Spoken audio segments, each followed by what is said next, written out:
Hello everyone, welcome back to my channel Gudiya Sushil Singh blogs. I hope आप लोग अच्छे होंगे। मैं भी अच्छी ही हूँ। और परसों मैं एक ब्लॉग डाली थी, उसमें आप लोग बहुत सारे प्यारे प्यारे कमेंट किए थे। आप लोग की कमेंट पढ़कर बहुत अच्छा लगता है। ऐसे लगता है एक फैमिली से मिल गई। और उसमें कुछ कमेंट ऐसे थे, उन्होंने पूछा था कि दीदी आप कहाँ रहते हो, मायके में रहते हो या ससुराल में रहते हो। इससे पहले मैं एक वीडियो में बताई थी कि मैं हरियाणा में हूँ, लेकिन जो लोग शायद हमसे नए जुड़ रहे हैं उनको शायद नहीं पता होगा। तो मैं हरियाणा में रहती हूँ अभी, क्योंकि जहाँ मैं अपने हस्बैंड के साथ रहती थी, अभी मैं हरियाणा में हूँ। जिंदगी एक ऐसी मोड़ पे लाके खड़ी कर रखी है कि समझ नहीं आ रहा है कि क्या करूँ। कभी सोचा नहीं था कि जिंदगी एक ऐसे मोड़ पे लाके खड़ा कर देगी जहाँ से ना आगे बढ़ा जा रहा है ना पीछे हटा जा रहा है। बहुत ऐसी चीजें मतलब कि लाइफ में चल रही है, मतलब कि ऐसी एक होता है ना कि उलझ जाना। इसमें ऐसे उलझी पड़ी हूँ अभी, समझ नहीं आ रहा कि क्या डिसीजन लेना ले। बहुत सारी ऐसी काम है जिन्हें करना है अभी। आप लोग से मैं बताई थी कि इनके ऐसे होने के बाद मैं गांव चली गई थी। फिर 6-7 महीने बाद में वहां से आई थी, क्योंकि लॉकडाउन हो गया था। और इनके ऑफिस से बार बार कॉल आ रहा था कि आप मतलब कि डेथ सर्टिफिकेट जमा कीजिए कि हमें फाइल क्लोज करना है। क्योंकि फिर वही परेशानियां थी कि जब लॉकडाउन हो गया, गाड़ी साड़ी बंद थी, ट्रेन चल नहीं रही थी, तो फिर वहां से आए कैसे। तो फिर 6-7 महीने बाद वहां से आए थे।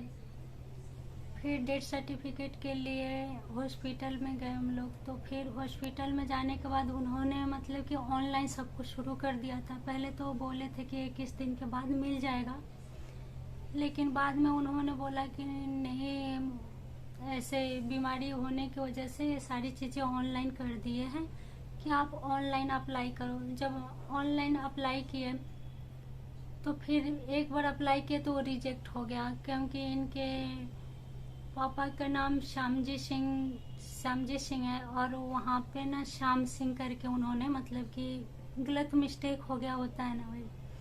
फिर वो रिजेक्ट हो गया। फिर दोबारा अप्लाई किए तो 3 से 4 महीने तो हमें डेथ सर्टिफिकेट बनवाने में लग गए। वे कहते हैं ना कि जब परेशानियां आती है तो हर साइड से आती है। और आप समझ सकते हैं आजकल इंसान जिंदा हो या ना हो, इंसान की कोई वैल्यू नहीं है जब तक आपके पास कोई डॉक्यूमेंट्स नहीं है। पता तो सबको होता है, कंपनी को भी पता थी कि हाँ ये ऐसी बात है चाहे नहीं है। कुछ इनके इंश्योरेंस थे जो मतलब कि आगे क्लेम करना था, तो उसके लिए तो चाहिए उनको मतलब कि डेथ सर्टिफिकेट, तभी वो आगे बढ़ा सकते थे। 3-4 महीने लगे। फिर हमने डेथ सर्टिफिकेट तो मिल गया। फिर सारी चीज़ें कंपनी में जमा करवाना और बहुत सारी मतलब कि आप कह सकते हैं कि इंसान चला जाता है, लेकिन उसके बाद इतनी सारी परेशानियां लाइफ में आती है। कभी सोचा नहीं था आज ये पेपर नहीं है, आज वो पेपर नहीं है। तो कहते ना कि इसी सब में भाग दौड़ में ना जिंदगी ऐसी उलझी पड़ी है। फिर कहीं भी जाना, वही सारी बातें, वही चीजें, बहुत दुख होता है, लेकिन करना तो पड़ेगा ही ना है। सारी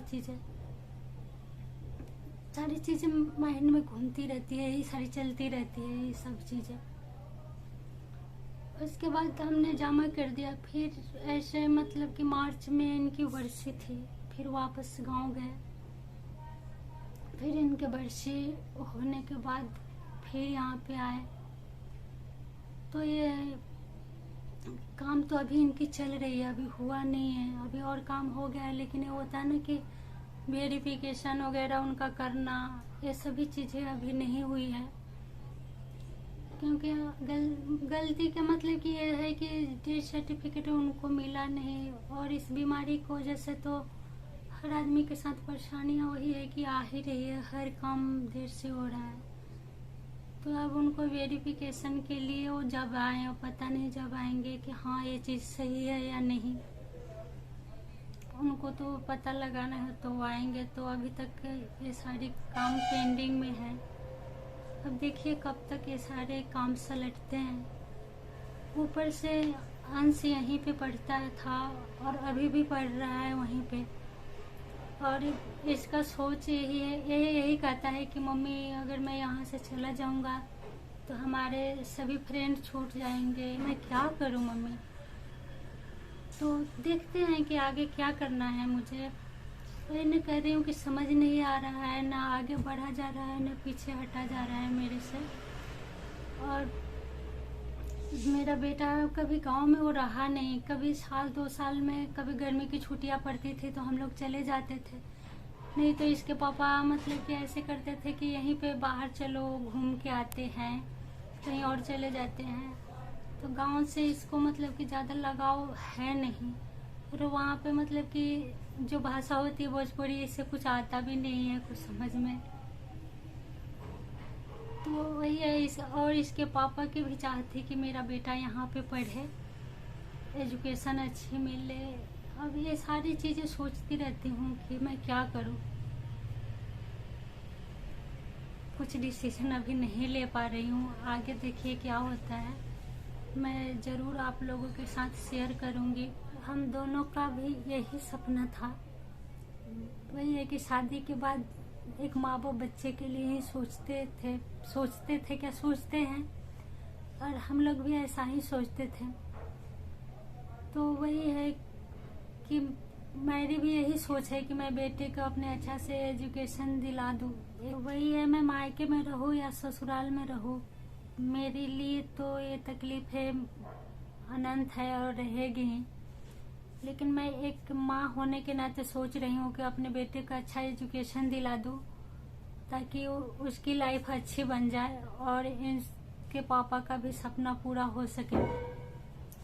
लेकिन अपना सोचा हुआ तो कुछ नहीं होता है।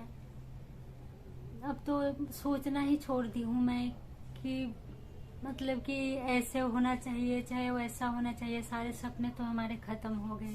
अब क्या सोचना है, जो नसीब में लिखा है वही होगा। कितना भी प्लानिंग करके ज़िंदगी के चल लो, लेकिन जो होना होता है वही होता है।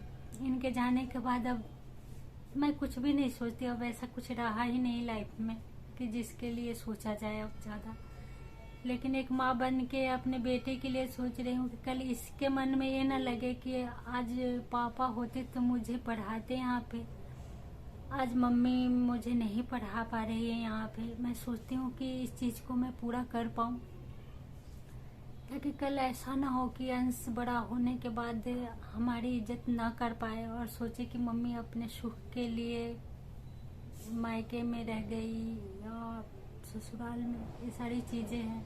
आपके साथ जब इतनी परेशानियाँ आती है तो मैं नहीं चाहती मायका हो या ससुराल हो मैं किसी के ऊपर बोझ बनूं। मैं नहीं चाहती, क्योंकि लाइफ 1 से 2 दिन की तो है नहीं अब कि साल 2 साल किसी के पास में रह के गुजारा कर लूं। मैं चाहती हूँ कि मैं अपने पैरों पर खड़ी हूँ और मैं कुछ कर पाऊँ।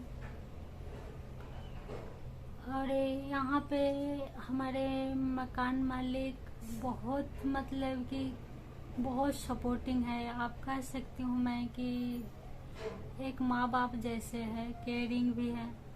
मैं उनके बारे में 1-2 शब्दों में तो नहीं बता सकती। मैं उनके बारे में अगर हो सके तो मैं कल एक वीडियो बनाऊंगी और उनके बारे में बताऊंगी कि वो क्या है, कैसी है। सच में एक इंसान चले जाने के बाद कितना डिफिकल्ट हो जाता है लाइफ, कितनी सारी मुश्किलों का सामना करना पड़ता है। मैंने कभी नहीं सोचा था कि जिंदगी मुझे ऐसे मोड़ पे लाकर खड़ा कर देगी जहाँ इतनी सारी परेशानियों का सामना करना पड़ेगा मुझे। बहुत डिफिकल्ट है।